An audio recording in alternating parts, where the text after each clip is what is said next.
let me turn to some questions that are already that frame the faithism overall, like things, concepts, and Oh, because the book is so huge. And yeah. number one, when I was going through it specifically, there are specific things I was curious about. So, and that's from chapter one just through, like each one of them. As I look at it, it's framed very similar to almost like the what's it called? To the almost to the like the Bible is, but almost like a mixture between the Bible and the secret doctrine, because it's giving an account of Hmm. things, and it's really interesting in terms of what it means or what it's trying to say about the creator. So my Hmm. main curiosity is about faithism's assertions in regards to the character of the creator. Okay. I'm curious about that. So one, well, general question. So overall, so hell, Hmm. is there a hell in regards to the with faithism, and does it, how does that work? Is it, I want to begin there. I'm curious about that. Okay. That's a good place to begin because it is very different. There is hell. There's actually multiple heavens, multiple hells. It's all based on the uh, frequency. It's all based on layers, right? Okay. It's based on layers and also associated with physical location. So you might have a lower heaven specifically attached to a part of the world that that either the heaven itself can rise in altitude in relationship to the earth as it grows in maturity towards the creator, or it Hmm. can sink down to the earth and turn into a hell if the gods of that heaven become, it's called false god, or it's also called a self god, because you're serving yourself as god. You're trying to get all the glory for yourself and you're sort of disconnected from the creator. Okay, tell me, how does the disconnection occur? Is it a disconnection based on the individual? Like you said, it was a which you said like a, what was the word? Remind me of like a frequency or something like that, where there's a break in that frequency, and so there's a, based on the ego of the individual, or Think what? about it like this. Think about all the heavens, all of the different sub organizations of the creator as a franchise.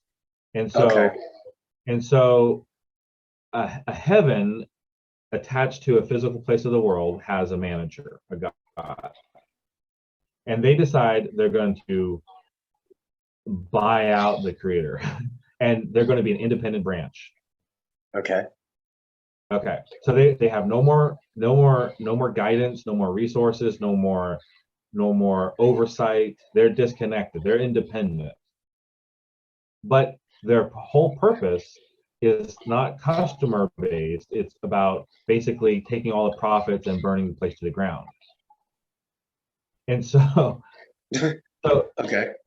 so initially they want to be independent because they think they can do a better job. And as they listen to their self, Satan, they're convinced that one, they can do a better job, and two, that they would have a better time sort of being the focal point. So sometimes they'll convince their occupants of their heaven that they are the creator or they're the highest world when they're really not. And so as the spirit, and so they'll also, as part of the initiative, take inspiring angels that are loyal to them, working for that heaven, and go into that region and start inspiring mortals with sort of a different narrative. So that's how the different religions have come about. And as people adopt these teachings, that's that becomes the new that becomes the new Okay. cord that becomes the new cord that binds them to that heaven. So they have submitted to those teachings. They're dedicating their life to them. They're living them out. And so when their spirit loses their physical body, they go to that specific heaven. And that's the whole idea, is the false god creates or takes over a heaven for their own purposes and tries to get as many spirits into that heaven as possible so that they can basically accumulate their version of wealth and glory and power. But the thing is, the whole system is predicated on growth. So normally a heaven graduates spirits to the next heaven. And so there's always a progression up, but they're disconnected. There's nowhere for any spirit to go. And so like the lieutenants and sub-gods and lords, the high ranking people, they're expecting, eventually they realize that they're stuck here too. They're not going to get any promotion because there's nowhere to promote to. They're not going to get anything out of this except for basically eternal servitude to this false god. And so they start losing faith and they start rebelling, and then chaos slowly or quickly just takes over this heaven. And the chaos basically snowballs, and that's how a heaven turns into a hell. The heaven, the plateau of heaven, lowers in vibration and turns into chaos. And then at that point, so you have the atmospheric heavens that's actually attached to the physical world and layered above the physical world. And then you have the emancipated heavens, which is the etheric realm, which is not attached to any world. And the people, the angels that are there, one of their jobs is to find these hells and rescue the people from the hells. So rescue the gods, rescue the occupants, the citizens, whatever, and rehabilitate them and give them another chance to connect back to the Creator if they want to. Oh, okay. Huh. It's not about So a final destination, it's about the journey. Heaven and hell is not a destination. understood. So once this hell takes form as a result of this lowering of the vibration, how do the angels come in to liberate those who are in this state? I wish I could describe it to you appropriately. I'm going to do some research and give you like a context, a text you can look up yourself. But basically, they load up in a fire ship, millions upon millions and millions, and they have angels that are equipped for the purpose, like they're skilled. In the book, it's described as very hazardous because these people in hell, they're very chaotic and they're sort of like attaching to each other, and it's just like kind of, it's described as a knot. It's like they're tied themselves in a hell knot. And so what the purpose is to untie the knot. And so what they do is they'll divide the troops into different sections. They'll surround the hell with a wall of fire so that they can like corral, make sure everything's under control. And then they'll have like marshals go in and start. It's really interesting to read. They like grab from the hell knot and toss them behind them, and then they'll be received. It's almost like a backwards football game, like they're being tossed backwards. And then once they get outside the ring of fire, then they're restrained by physicians, I think, and sort of docile for the moment, so that the hell knot can be untied. And the danger is that the people doing the rescuing, if they don't know what they're doing, can be attached and be sucked into the hell. So it's actually really dangerous. Whoa. So these people are risking their lives. Well, yeah, I mean, not really their lives, because they can get rescued too, but they're risking a lot by rescuing these people from hell. And so once everybody is untied and sort of dociled, restrained, or somehow isolated. Then they're loaded up on the fire ship and taken to basically hospitals so they can have their mind and spirit restored, so they can think clearly enough to actually make the decision again. Which direction do I want to go in? So it's like the pinnacle of free will. Like there is no final, always have a decision you can make. You can go away, you can always go forward. Interesting. Mm-hmm. You know, let's see here. If I had a PDF of, let's see here, if I can do a search of Oahspe here. If you, because you're reading it online, if you look up the word hell not, you probably would be able to find one of these depictions. I'm going to see if I can find one real quick.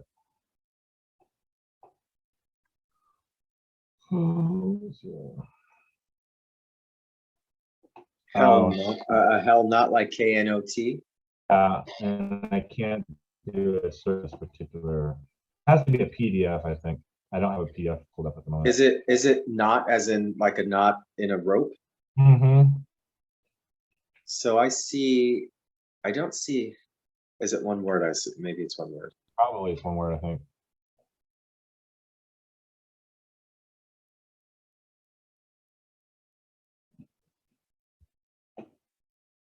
Not seeing that yet. I do see hell in the search, and there's many, many, many.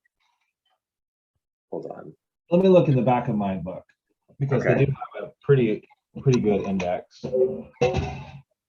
If there's a reference to hell not.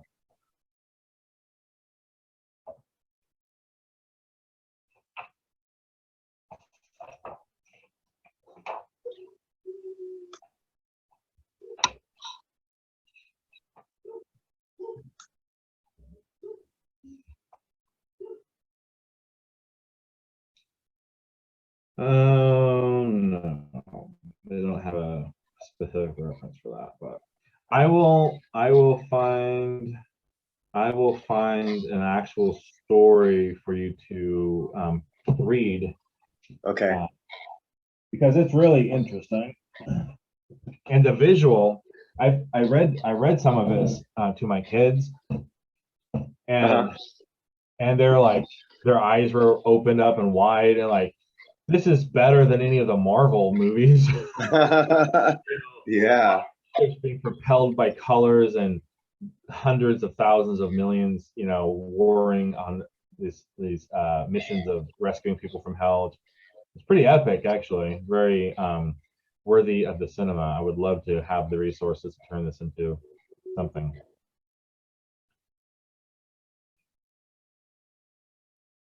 Yeah, this is wild. As I was looking for that, I came across, I want to reference what chapter.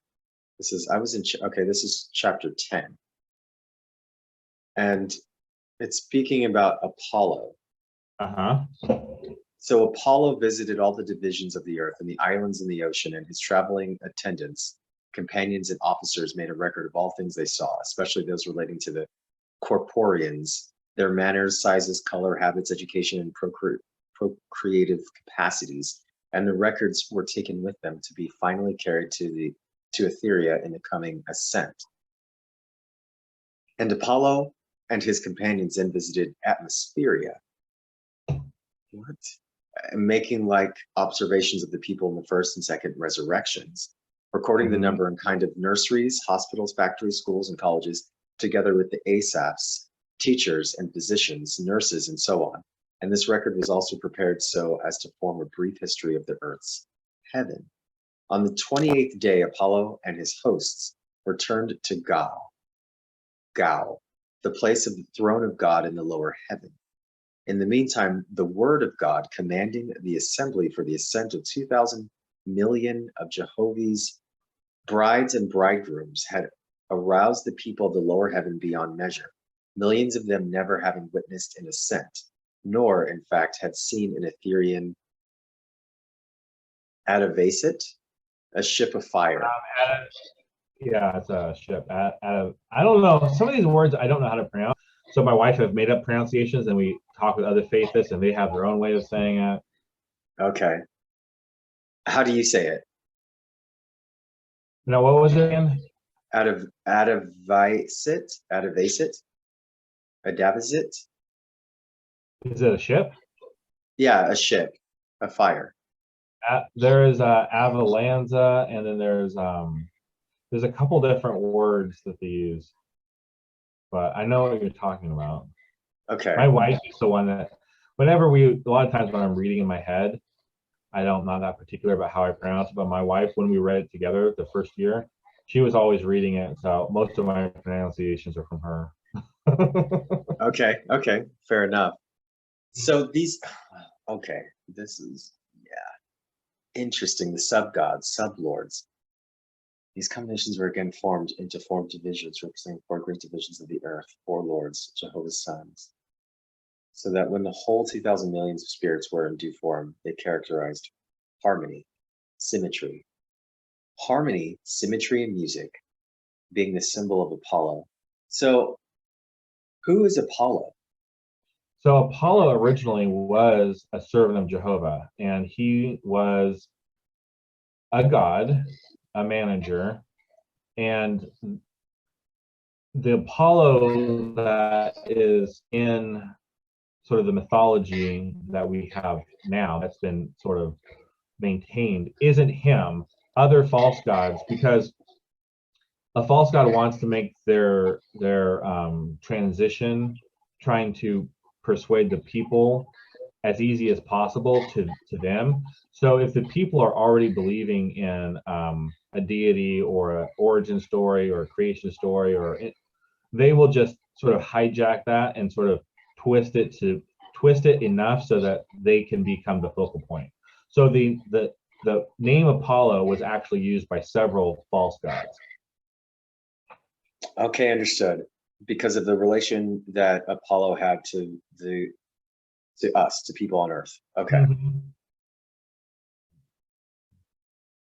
Let me begin from the top down. No, I want to begin from the bottom up. So what value do the lesser gods gain from people being a part of their heavens, a part of their worlds or heavens? Are we talking about people? Are we talking about sub-gods that are still in service of Jehovah or in service of a false god? Interesting. Let's start with the false gods. Okay, their purpose is, they think that once that sort of corrupted heaven is filled up enough, then it'll subdivide and they'll get their own kingdom. That's why they're doing it. It's for their own glory. See, the principle of sowing and reaping, whatever you sow, you reap, it is one of the purest principles in the universe. So if a self god is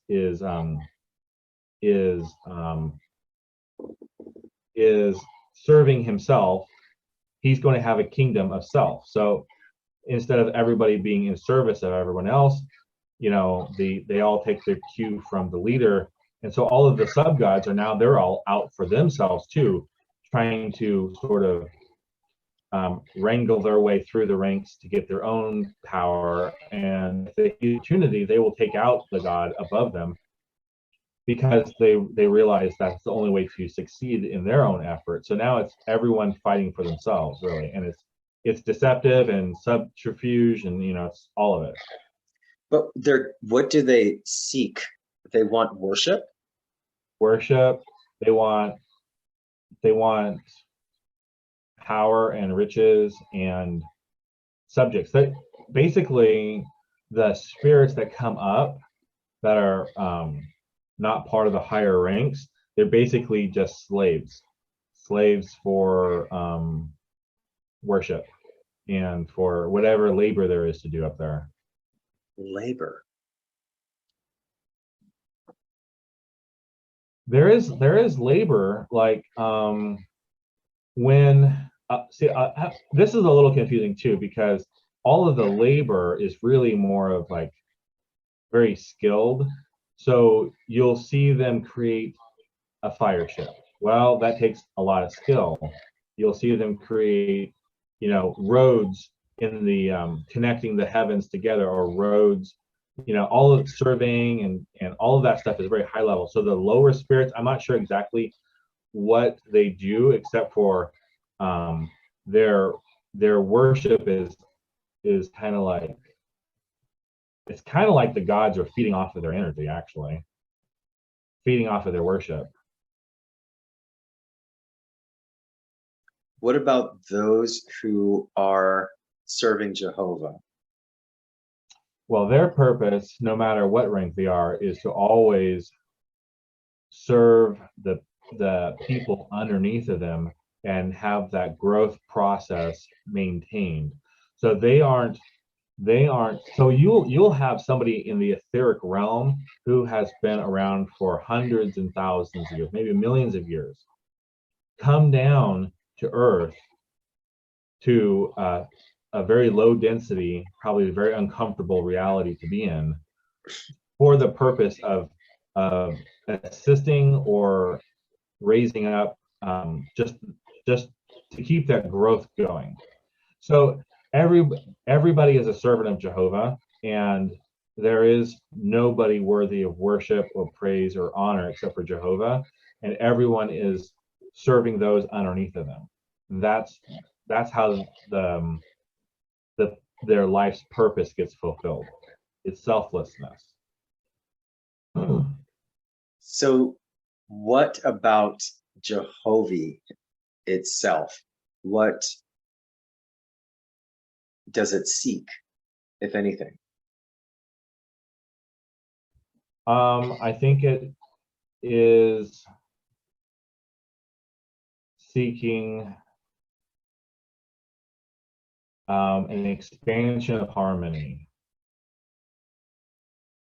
Yeah.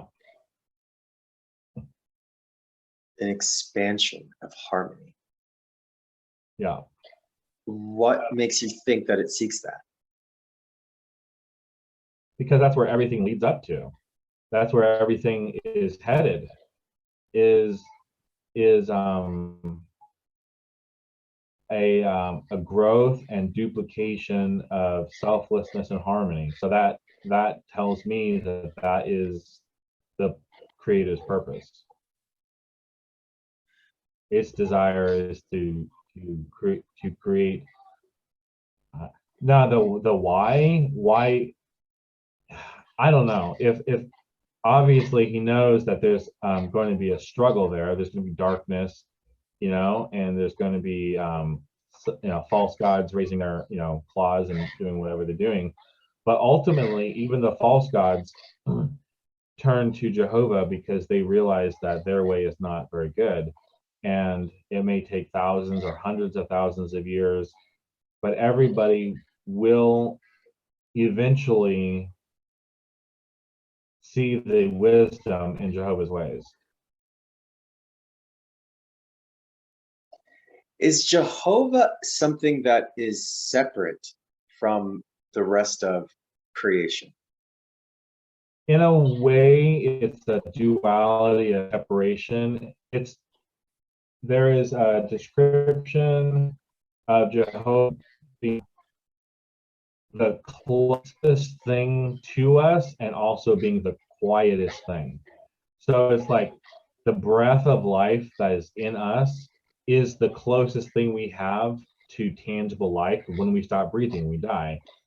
And that is attributed directly to the presence of the Creator, but the actual voice of the Creator, the presence of the Creator that can be heard, like audibly or felt physically or whatever, is described as the most quiet.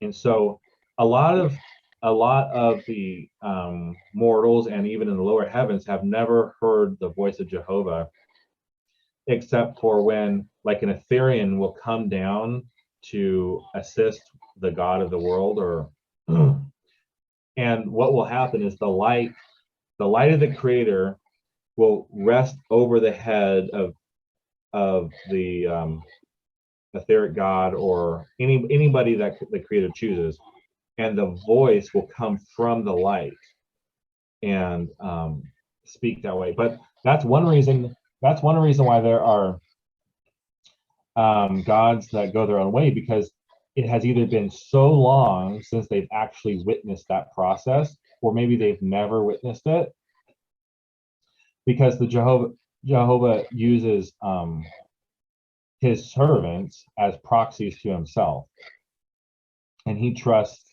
that they will serve him to their highest light. And so many times the false gods have either forgotten, or whatever the case may be, because it's been so long since they've actually encountered that event of the Creator showing up in that particular way. And so they decide that there is no all person, there is no Creator, and so they're going to go their own way. But I will say this, my wife and I, we have not seen the light as depicted in the book, or heard the voice as depicted in the book. But when we adopted some of these principles and practices out of the book, we have felt so much more connected. Like it's like when you change your diet. I don't know if you've ever done fasting, or like been in ketosis for extended periods of time. Your body switches fuel sources, and every cell in your body feels different, like because the energy system is different, everything is different. And that's what it feels like when we switched to being a faithist from a Christian. Everything about us felt more connected to source in a very tangible but very sort of hard to explain way. Yeah. Okay.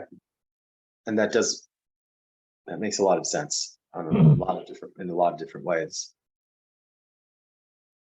Well, okay. Interesting. Mm, hmm.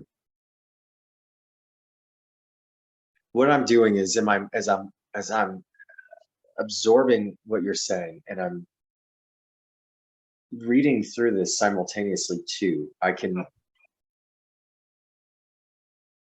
what I see is I'm drawing comparisons to Yeah. everything that I like we talked about before, everything that I've come across, in order to distill commonalities, principal common things. And I'm thinking right now for an exception, an outlier, Okay. to when I'm taking all of the religions that I am aware of, all, not just religions, also philosophy, spiritual philosophies. Mm-hmm. There is not one that I found that, as I scroll through what I'm aware of, what I know, that doesn't relate to these principles. And those things are, number one, levels. There are multiple levels. Number two, there are multiple gods.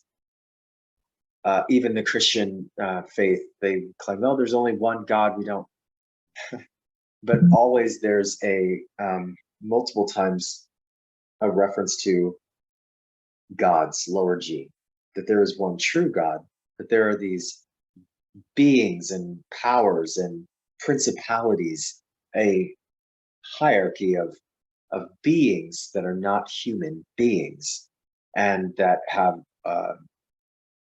authority and rulership and power. Same thing with all of the other religions. And when it comes to what you're saying in the book of Oahspe, it's describing this. It's describing interactions between gods, beings, just beings at various levels, and Mm-hmm. the expansion of them, and the purpose is to come into this chord, this harmony, which is a quality of forming a consistent whole. So Mhm. this is something that I see. I'm like, huh, interesting. All of it, all of them are the same in that respect. All of the religions, all of them. Although, and they also demonstrate what is being said. So here, as I see, it's like this god, this goddess, these provinces, these worlds, these heavens and hells are in this hierarchical structure, and thrones and powers. That's the same that also exists for example, in uh, geez, all of them are coming to my mind right now, but for the what's a major, oh, Judaism. So Judaism, paganism, the gods, and Mhm. and I see like, okay, so there's the God of Israel, the God of Israel, the God of these people. And when you pointed that out last week, that the God of the, was it the Moabites, Yeah. who empowered them to win against the Israelites. I hadn't, I don't remember that. I didn't remember that. So I was like, whoa, interesting. So these multiple gods, these things, and you're saying that there's no that what there's no how do we hmm, development, how, okay,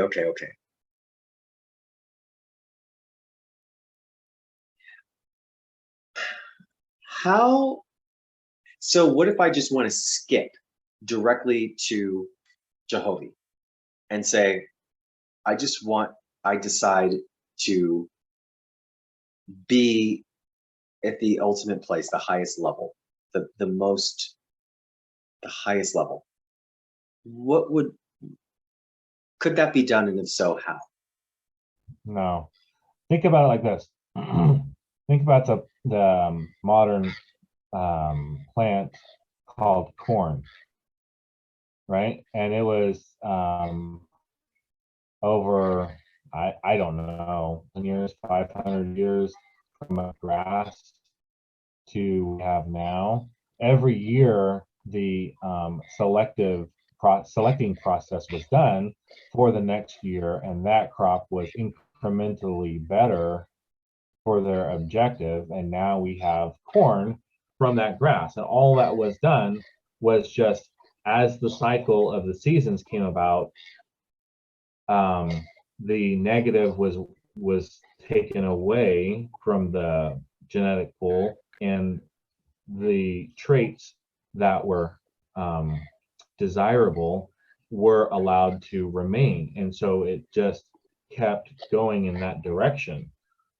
And so it's the same with us. We can't, it would be like saying, if you follow this 10-year process, you'll be able to breathe underwater, and you say, I'm not going to wait, I'm going to breathe underwater now. Okay, I So understand. yeah, Right. there are things we can do to help us speed up the process while we're in this physical body. It's recommended to be vegetarian or vegan. It's recommended to not have any involvement in taking life. So Faithists or pacifists, like I wouldn't take another human life for sure under any circumstances. And even the taking of life and consuming that death in our bodies is not necessarily bad for the body, but it's bad for our overall spiritual development, because celebrating basically celebrating death is the opposite of celebrating life, and you're taking death into your body. So fasting, being vegan, meditating, the highest form of worship is developing your ability to selflessly serve others. These are things that will and also not criticizing. These are things that will mold you to be more receptive to that growth process. I see. Okay. My gosh, my mind is scrolling. It's It's just so a lot. there's huh? It's a lot. No, it is, yeah, it is a lot. It's fascinating. I feel like, okay, honestly, I Please feel like a Oahspe is a puzzle piece that's connecting other things. And Mhm, literally, like, it fills in all of these blanks that mhm, um I wonder about within when I was within Christianity. Uh mhm. and I don't know how it's like how so this guy, I mean, Yeah, how was he able to make it up in his basement on his own in less than a year? How is that possible without the internet? yeah, yeah, I mean, hmm. Obviously, so what I'm doing is I'm looking at it from so the quality test of it. It's Mhm, too it's not just that it's so intricate, it's that it's so interconnected mhm. to so many principal things that I'm like, okay, this is definitely it's true knowledge. There's no question about that. It's true knowledge. Where what So is I was describing it to somebody on a live just a couple of days ago because your thought process has been my thought process for a year. So I know. Okay, so if you turn the wheel of time backwards, all these religions get closer and closer together with less and less differences until you get to a point. It's not really a religion; it's just the human experience of either being in harmony or disharmony with yourself, your community, your continent, whatever, from yourself outward. And also the human experience of reaching up and wondering how we got here, why we're here, connecting to the divine. That's just the human experience. And so all these religions that branched out from that, there is a kernel of truth in all of them. yes. Faithism is the kernel reborn. It's Now a I part. Faithism is a part of all these religions. It's not a contradiction to any of the religions. It's just focusing on the kernel.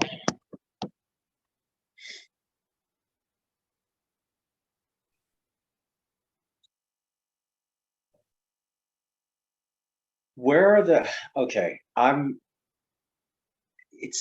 what do you recommend?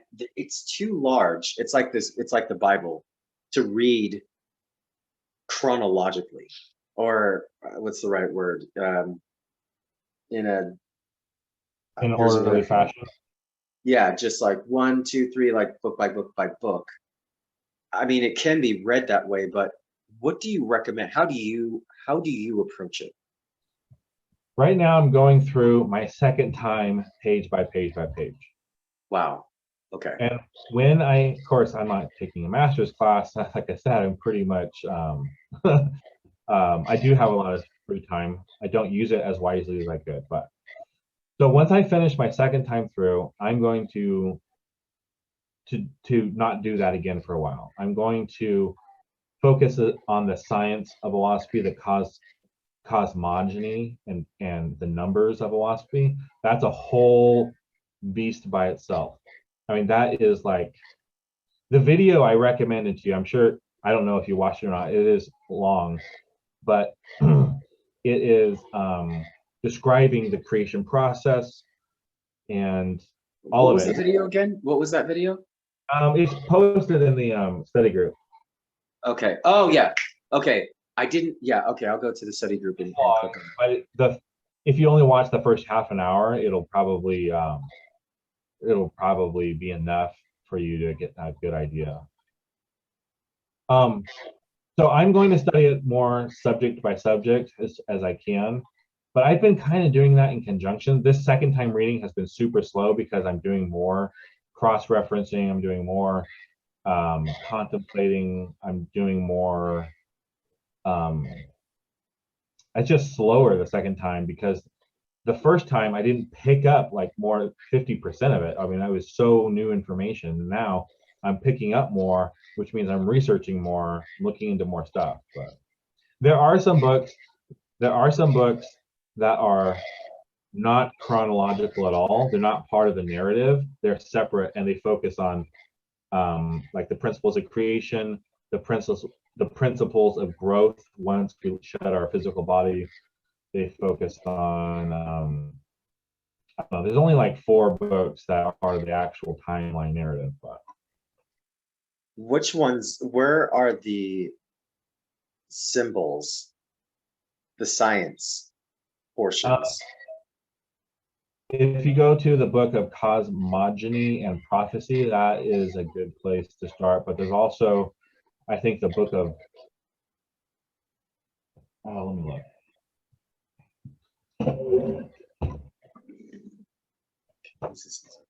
There's also, okay, getting sidetracked here. There's also a book you can buy for $16, I think. This is off of YouTube. The guy put it together. Okay. It's called The Timetables of Prophecy. And so he outlines, I'll just read a little bit from the different sections here. The actual timetable, because the vortex of the sun orbits the Milky Way galaxy, and it's like 4 million year-ish type of rotation, and that's broken up into different cycles. And so he goes into that, but he also defines what heaven is. He defines the different layers of angels and gods and sub-gods. He's a Faithist. Yeah. Is this his name, Reynoso? No, it's Sila Shalom Israel. But that's a good resource. But the actual place I would look is Cosmogony and Prophecy. That's the book in Oahspe that would, and also look in, okay, I mean, let's see here. I'm gonna write this in. Cosmogony and Prophecy. Yeah, and then I found it. Of divinity.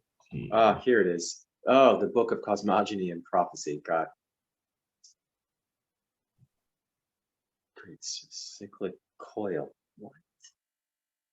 The That number whole of section. it says the same. I'm sorry, I just happened to come. What? What it? So okay. Okay. Can you share The number. This is page 734. It's plate 47, the cyclic coil.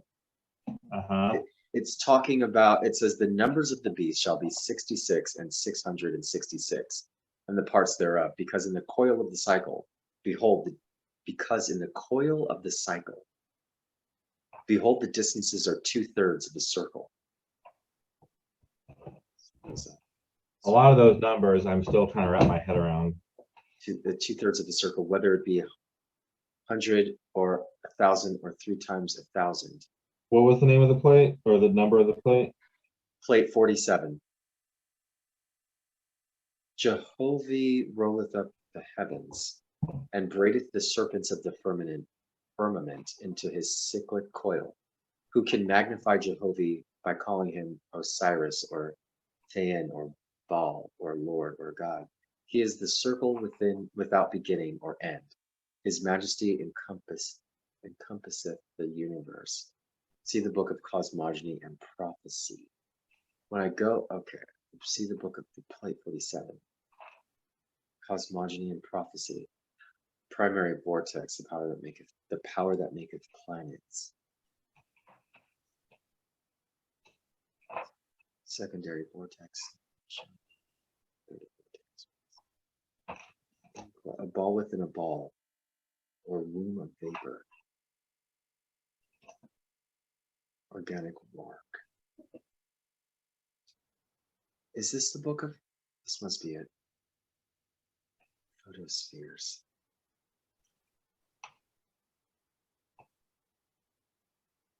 You shall travel or disturb the motions or positions of Etheria, but pass through as if they were nothing. But the behavior of the Etherian worlds on Corporea shall be to bring them to maturity and old age and final dissolution. And it was so, and there floated in the midst of Etheria certain densities called Agi and Yeah, Aji. Gi Yeah. and Nebula, which sometimes augmented the size of the traveling corporeal worlds, and sometimes illumined them with on the borders of the vortices. And these were called photospheres because they were the places of the generation of light.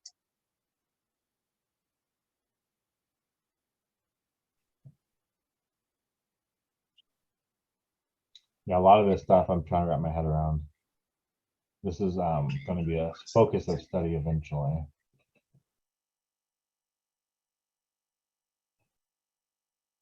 Comprehend the structure. Jehovah said that man may comprehend the structure of the belt that holdeth the earth. I will give him a sign high up in the air. And Jehovah caused the vapor in the firmament to be frozen and fall to the earth white, and it is called snow. For the snow drop showeth the matrix in which it is molded. Holy crap. I understand. So from a scientific perspective, so for example, the snow, the crystalline structure, the crystalline structure of how ice is formed, interconnected in the air, we call snow, like snowflakes, gives it's like an imprint of the atmospheric densities and structures. It's like an imprint of the atmosphere on so many levels, like the barometric pressure, obviously the density of the air. It's obviously the crystalline structures and how dogs, sorry, and how it forms and all that. Hold on a second.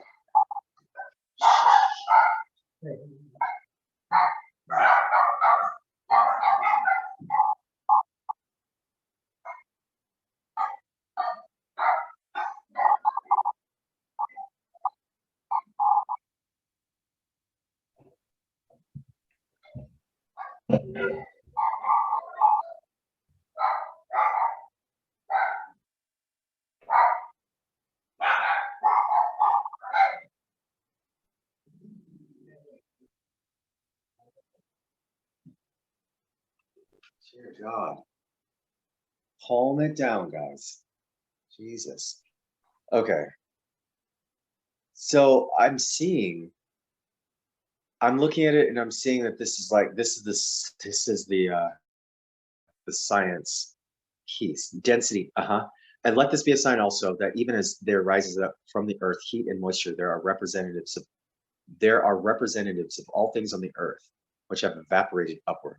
And all such things rise up to the level of the density like unto themselves, every one to its own level, and they take their places in the strata of the vortex. These are called plateau or spheres, for they surround the whole earth. Some of them are 10 miles high, some 1,000, some 100,000. This is science. The snowflakes. Duh. Here you go. Okay, plate 44. The corporeal worlds I created round with land and water, and I made them impenetrable. So the snowflake, and it says, and the Etherians held up snowflakes, saying, in the name of Jehovah, we declare unto you that the Etherian worlds are larger than the earth, and penetrable, and full of roadways of crystals and arcs and curves and angles. So that were man to travel 1,000,000 of years on one alone, he could not see half its beauty and glory.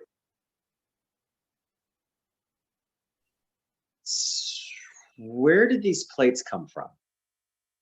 Who did these? I'm looking at the book of Cosmogony and Prophecy. Okay. So the plates were done by automatic writing as well. Hey, relax it. I'm sorry, go ahead. So everything in the book was done by automatic writing.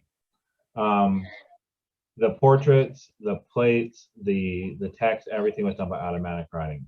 Now, obviously, some of these weren't done on the typewriter. They were done, like the portraits were done in the dark with John painting with both his left and right hand, the portraits, by automatic writing. Now the plates, some of them look like they were done with chalk and a chalkboard. Others look like pencil. Others look like pen and ink. But I have no reason to doubt that he was the one doing all of it.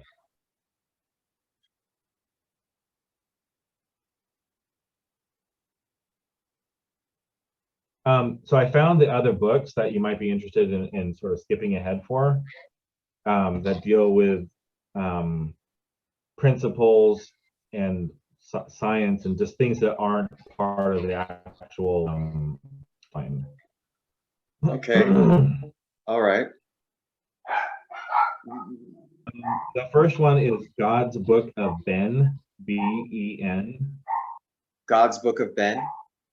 And the second one is the Cosmogony and Prophecy. Is this in Oahspe? Or is this within Oahspe? No, they're all in Oahspe, but they're all part of the Book of Oahspe. It's just that it's like the Bible. It's broken up into different books. Got it. Okay. The God's Book of Ben. Mm-hmm. The Cosmogony and Prophecy one. Book of Sepha, S-A-P-H-A-H.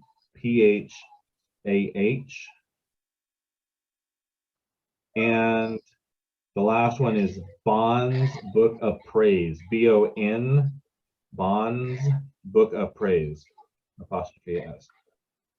What was I'm sorry, what was the other one? The Book of Sepha? Yes.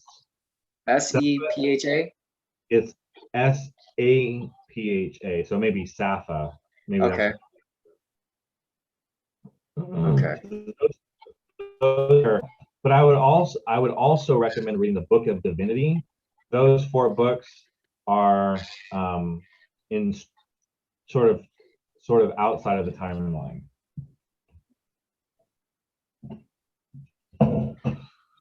The Book of Divinity outlines the sort of the law of the diva, the divinity of the progression. So once we lose our physical bodies, there's kind of like a rule of law as far as what your question was, can I skip forward? There are laws in place that you have to, serve so much time as physician assistant before you can become a physician. You have to serve so much time as a assistant to a navigator to, navigate. It's a progression, surveyor, all that stuff. It's a very orderly progression of knowledge and training. You'll see when you read it. It's really interesting. The Book of Divinity.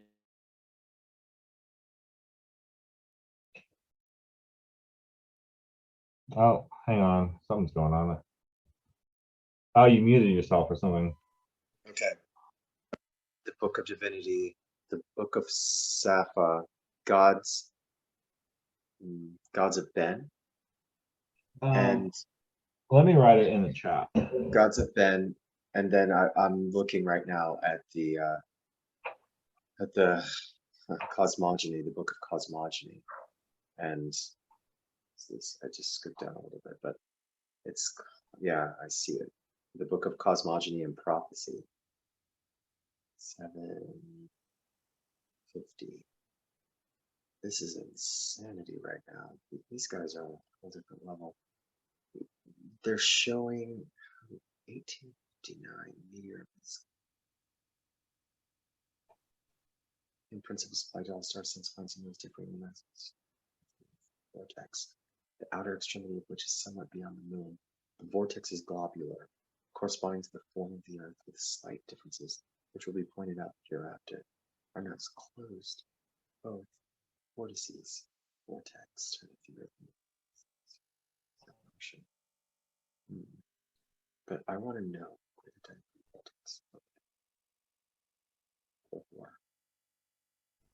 Okay, I put all the books in the chat.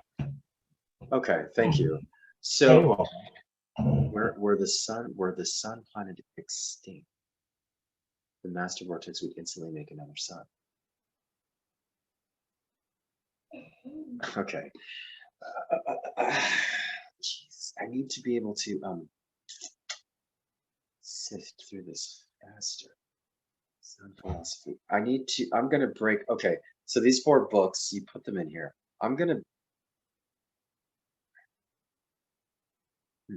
I can use this as like a concordance because it's giving very, very specific information. And then,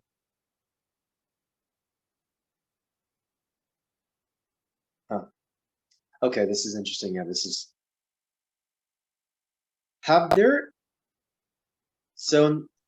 Are there notable scientists who have commented on the Book of Oahspe?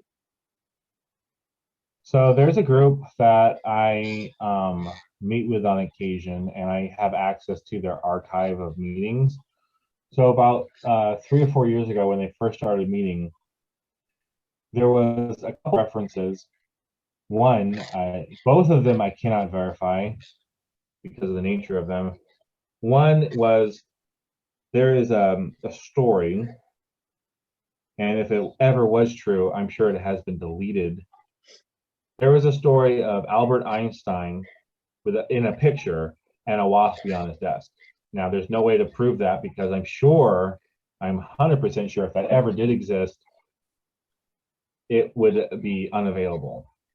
Because this is the truth. I mean, as you've said, it's like if somebody were to draw from all these different sources and put them in a book, it seems like Oahspe is the book. Like it's connecting all these other separate things together.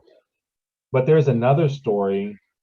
This is actually a connected story. So it's like a third or fourth person story. So the lady said she had a friend who had like an uncle or a cousin in like a military in a military program. It was NASA or something like that. And they were using the principles found in Oahspe as a reference guide to perform experiments with the moon. But that's how are you going to verify that? I can't say that publicly, not really. There's no way for me to prove it.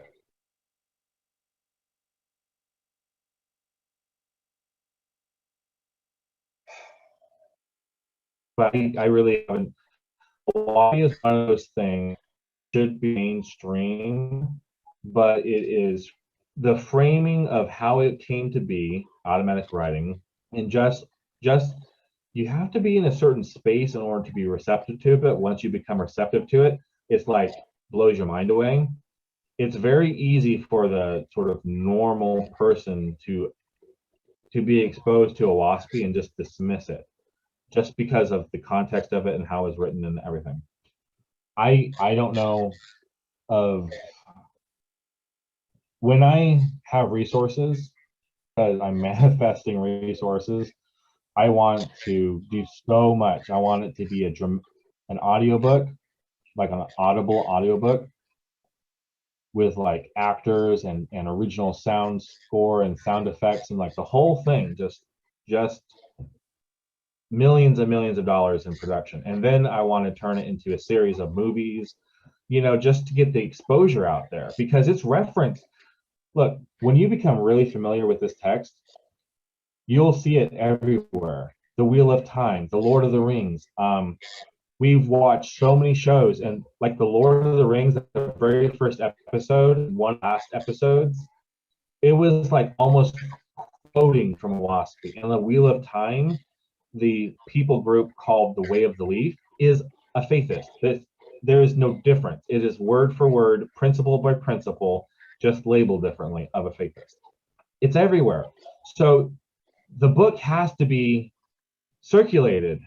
In like the dark corners of Hollywood and government, but it's not allowed to be publicly endorsed by anything. I'm convinced of it.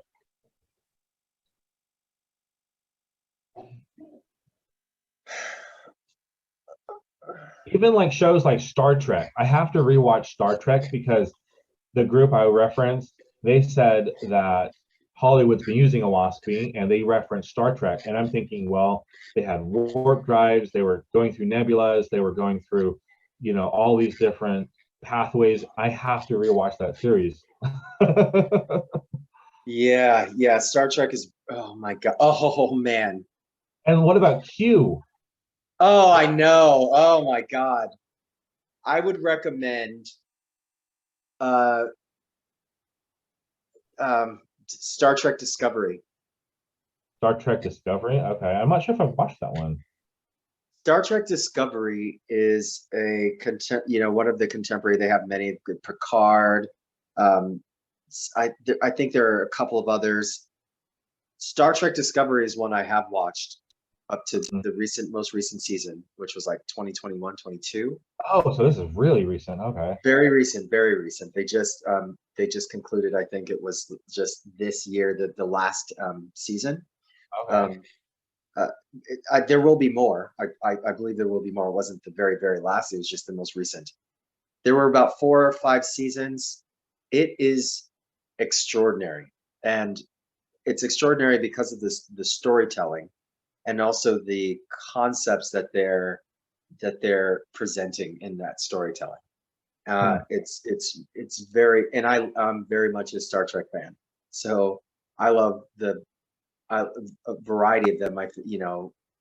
What's it called? Star Trek Next Generation, the original Yeah. Star Trek, Star Trek Deep Space Nine, Star Trek Voyager.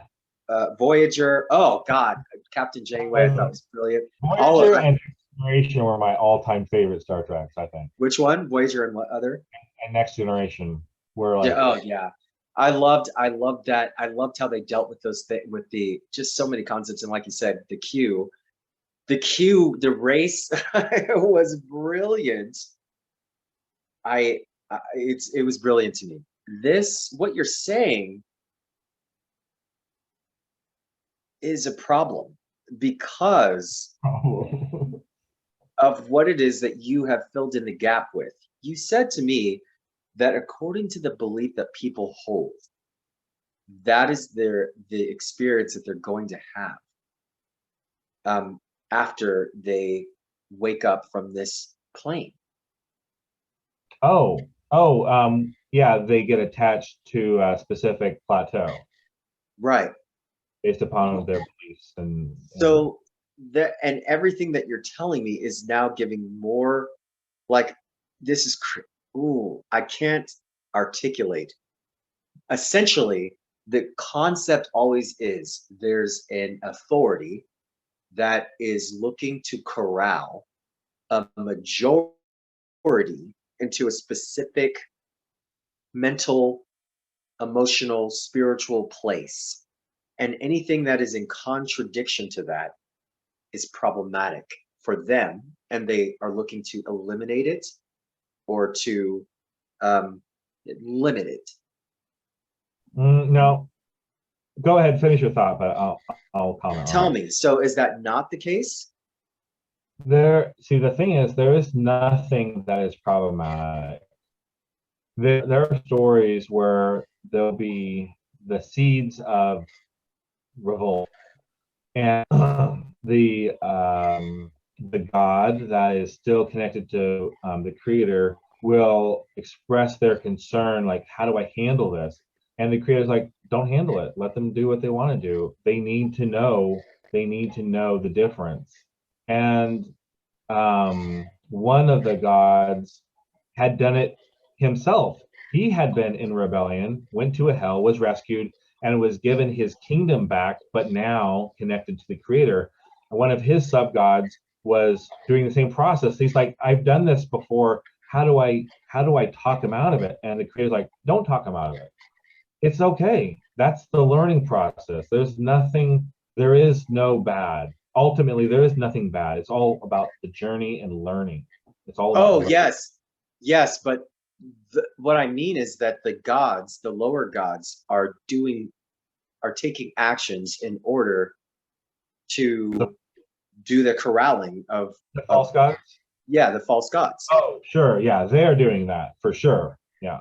Right. And so, oh my gosh, he's trying to get this. He's trying to get a book.